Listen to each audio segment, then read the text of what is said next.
মনে আমাদের বাংলাদেশের নামটা কোনো এই বাইকটি উজ্জ্বল করছে, কারণ একটু উপকারে তার আজকে সৌদি আরবে নাম আর নাম, কারণ সে একটি সাধারণ কাম করছে।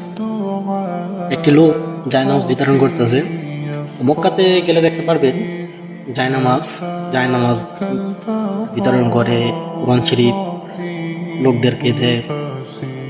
যারা মক্কা শরীফে গেছেন তারা এটা জানবেন, আমি গেছি, আমি দেখছি। মক্কার আশেপাশে দেখবেন সাপাই লোক কাজ করে, বাংলাদেশি কিছু কিছু আছে, বেশিরভাগ বাংলাদেশেরই আমাদের। তারা বলো দিয়া কাজ করে, এটা বলে বলো দিয়া। এসে জায়নামাজ পাইছে, আর ওই হাজি ভাই নামাজ পড়তে যাইবো, সেই জায়নামাজ আর পায়নি। সেই বলো দিয়া ভাইটা জায়নামাজটা তাকে দিয়ে দিছি। এটা আবার অন্যজন ভিডিও করছিল, ভিডিও করে ইউটিউব ফেসবুকে ছাড়ার পরে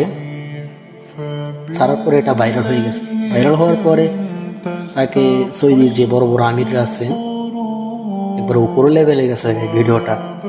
তারা এই উপরের লোকেরা সৌদি তাকে পুরস্কার করছে,